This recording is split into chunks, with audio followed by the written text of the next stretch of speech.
आपने प्राणायाम के बारे में तो सुना ही होगा और शायद आप करते भी होंगे। ये काफ़ी कॉमनली यूज्ड होने वाला टर्म है और हर जगह इसका नया वर्जन सिखाया जा रहा है।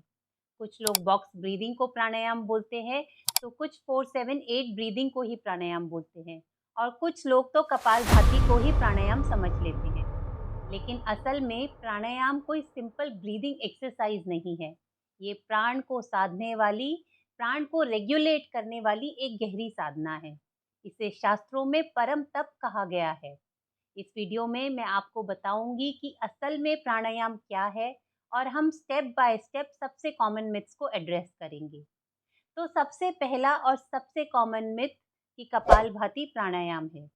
लेकिन असल में कपालभाति प्राणायाम नहीं है, ये एक षटकर्म है। हठप्रदीपिका के दूसरे चैप्टर के 22 नंबर श्लोक में क्लियरली बताया गया है कि कपालभाति एक षटकर्म है। इस श्लोक को बताते हैं। धौतिर्बस्तिस तथा नेति त्राटकन नौलिकन तथा कपालभातिश्चैतानि षटकर्माणि प्रचक्षते। अर्थात धौती, बस्ती, नेति, त्राटक, नौली और तथा कपालभाति ये सब षटकर्म है। तो अगर कोई फोर्सफुल एक्सहेलेशन करके समझे कि मैं प्राणायाम कर रहा हूँ, तो वो प्राणायाम नहीं, एक्चुअली शुद्धिकरण क्रिया कर रहा है। दूसरा सबसे कॉमन मिथ है कि लोग अलग अलग टाइप की ब्रीदिंग करके, जैसे डीप ब्रीदिंग या फिर अनुलोम विलोम या फिर हमिंग साउंड निकाल के सोचते हैं कि वो प्राणायाम कर रहे हैं। अगर प्राणायाम से श्वसन क्रिया होता तो उसका जिक्र इतने गहरे शास्त्रों में नहीं होता। असल में प्राणायाम एक प्राण नियंत्रण विद्या है, जिसके पीछे पूरा फाउंडेशन सिस्टम है, जो कि अगर अधूरा हुआ तो आपकी प्रैक्टिस भी अधूरी रह जाती है। आगे बढ़ने के पहले हम इस सिस्टम को समझेंगे। प्राणायाम का पहला फाउंडेशन है आसन सिद्धि या परफेक्शन ऑफ आसन। जब तक आपका आसन स्थिर नहीं है, आपके प्राणायाम में गहराई नहीं आएगी। अब आसन केवल एक पोस्चर नहीं है, ये एक ऐसी स्थिति है जिसमें आपका देह और मन दोनों स्थिर और निश्चिंत हो जाते हैं। हठप्रदीपिका में बताते हैं। अथासने दृढ़े योगी वशीहितमिताशनः गुरुपदिष्ट मार्गेण प्राणायामान समभ्यसेत्। अर्थात जब योगी अपने आसन में दृढ़ हो, इंद्रियों पर नियंत्रण कर चुका हो, मिताहार रखता हो, तब गुरु के उपदेश से प्राणायाम शुरू करना उचित है। हमारा दूसरा फाउंडेशन है नाड़ी शुद्धि। नाड़ी मतलब सटल एनर्जी चैनल्स। जब तक नाड़ियां मलिन और अवरुद्ध होती हैं, तब तक प्राण सही दिशा में फ्लो नहीं करता। इसलिए पहले शरीर के नाड़ी चक्र का शुद्ध होना अनिवार्य है। अर्थात जब सभी नाड़ियां अपने मल से शुद्ध हो जाती हैं, तभी योगी सही रूप में प्राण को नियंत्रण करने में समर्थ होता है। हमारा तीसरा प्रिंसिपल है पंचकोश का ज्ञान। हम सिर्फ एक लेयर नहीं है। तैत्रीय उपनिषद के हिसाब से हमारे अंदर 5 कोश होते हैं। अन्नमय, प्राणमय, मनोमय, विज्ञानमय और आनंदमय कोश। अगर आपका अभ्यास के दौरान प्राणमय कोश पर ध्यान नहीं है, तो आपका प्राणायाम सिर्फ एक शारीरिक क्रिया बनकर रह जाता है। हमारा चौथा प्रिंसिपल है पंचवायु का ज्ञान। हमारे शरीर के अंदर प्राण 5 रूप में व्याप्त है। प्राण वायु, अपान वायु, समान वायु, उदान वायु और व्यान वायु। इनकी गहरी समझ और जागरूकता ही आपके प्राणायाम को स्थिर बनाती है। अगर एक भी प्राण वायु असंतुलित है, तो आपका प्राणायाम सही फल नहीं देता। हमारा पांचवा प्रिंसिपल है चक्र जागृति। जो हमारे शरीर में चक्र है, वो केवल एक इमेजिनेशन नहीं है, वो प्राण शक्ति का केंद्र है। जब हम प्राणायाम करते हैं, तो प्राण शक्ति इन चक्रों के माध्यम से फ्लो करती है, तो इनका ज्ञान और अवेयरनेस फाउंडेशनल है। हमारा छठा प्रिंसिपल है पूरक और रेचक। शास्त्रों में स्पष्ट रूप से बताया गया है, पूरक मतलब श्वास का अंदर जाना और रेचक मतलब श्वास का बाहर आना।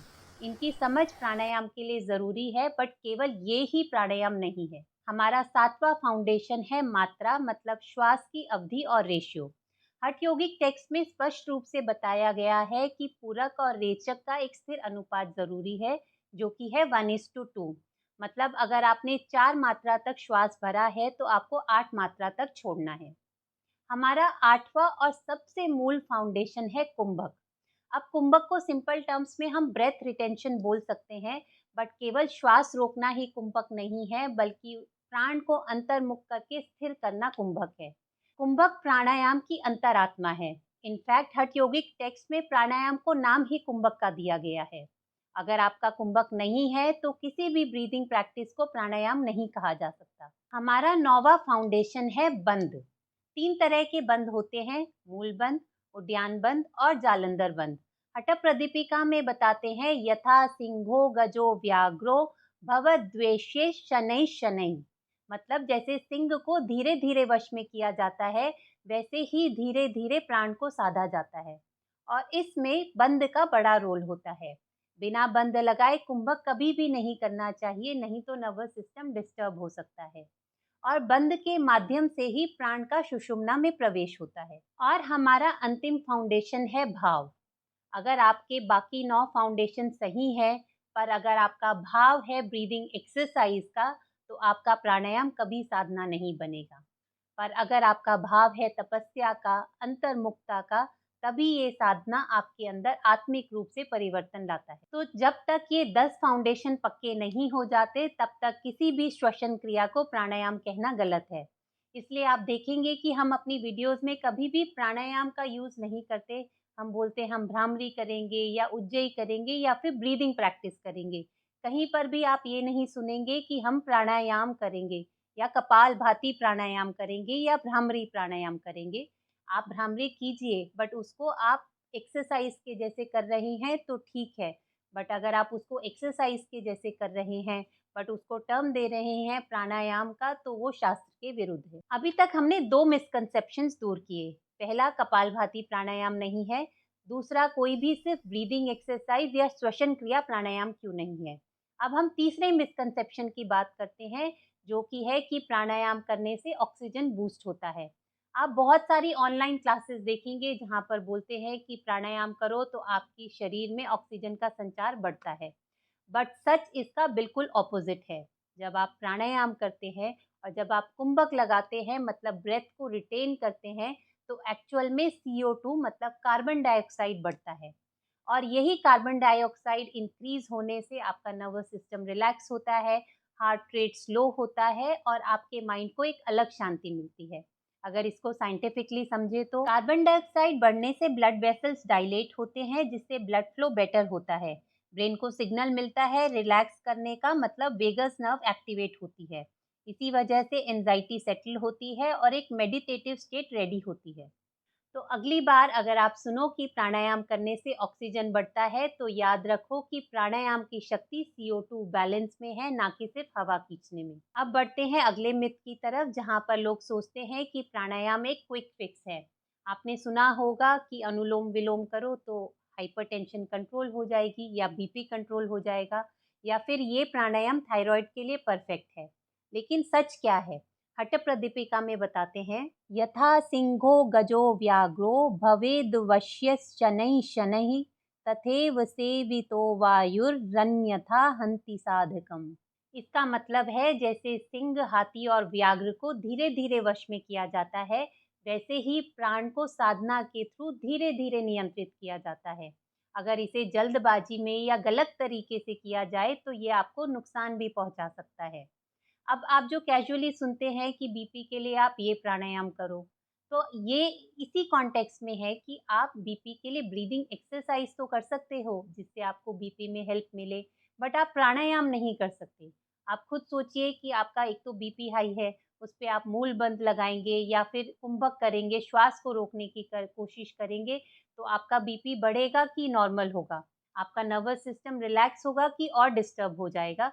तो ये सिर्फ कॉमन सेंस की बात है, समझने वाली बात है। और सिर्फ ये ही नहीं, हठ प्रदीपिका में ये भी बताते हैं प्राणायामेन युक्तेन सर्व रोग क्षयो भवेत अयुक्ताभ्यास योगेन सर्व रोग समुद्भवः। इसका मतलब है कि जब आप प्राणायाम को सही तरीके से करते हैं तो ये आपके सारे रोगों को दूर कर सकता है। बट अगर आप प्राणायाम को गलत तरीके से करते हैं तो आपको बहुत सारे रोग लग भी सकते हैं। और ये मैं नहीं कह रही हूँ, ये शास्त्र कह रहे हैं। अब आगे बढ़ते हैं और समझते हैं कि जो हमारे स्मृति है और शास्त्र है, उनमें प्राणायाम के बारे में क्या कहा गया है। मनुस्मृति में प्राणायाम को सबसे बड़ा तप बताया गया है, प्राणायाम परंतप। पाने जुह्वति प्राणन प्राणे पानन तथा परे प्राणापानगतिरुद्ध्वा प्राणायाम परायणः। भगवत गीता में प्राणायाम को एक यज्ञ कहा गया है, जहाँ पे प्राणायाम के माध्यम से व्यक्ति अपने प्राण वायु की आहुति देता है। और पतंजलि योग सूत्र में बताते हैं, ततक्षीयते प्रकाशावर्णम धारणासु च योग्यता मनसः, जिसका मतलब है कि प्राणायाम करने से जो हमारे अंतर के प्रकाश पर आवरण पड़ा होता है वो खत्म हो जाता है और मन धारणा के लिए तैयार हो जाता है। और हठ प्रदीपिका में बताते हैं, ब्रह्मादयोऽपि त्रिदशा पवनाभ्यास तत्पराः अभूतमरणय्येषान् स्मरामरण भयापहम्। अर्थात ब्रह्मा और देवताओं ने भी इस साधना को अपनाया है, क्योंकि प्राणायाम करने से सबसे बड़ा भय जो कि है मृत्यु का भय, वो दूर हो जाता है। तो प्राणायाम इसलिए कोई हैक नहीं है, बल्कि एक गहरी साधना है जो कि एंशिएंट है और डॉक्यूमेंटेड भी। तो आपने देखा कि प्राणायाम क्या नहीं है और असल में प्राणायाम क्या है। कपालभाति प्राणायाम नहीं है, श्वास अंदर लेना बाहर छोड़ना प्राणायाम नहीं है, प्राणायाम से ऑक्सीजन नहीं बढ़ता, और ये 10 दिन का क्विक फिक्स हैक नहीं है। प्राणायाम एक शास्त्रीय तपस्या है, ये प्राण को नियंत्रण करने की विद्या है। ये नाड़ी शुद्धि, बंद, कुंभक और भाव से साधी गई एक गहरी साधना है, और शास्त्रों में इसे परम तप, अंतर यज्ञ और धारणा का द्वार कहा गया है। और अगर आप इन सब के लिए तैयार हैं तो आप प्राणायाम कर रहे हैं, और अगर आप इन सब के लिए तैयार नहीं हैं तो आप सिर्फ श्वासायाम कर रहे हैं। हरि ओम।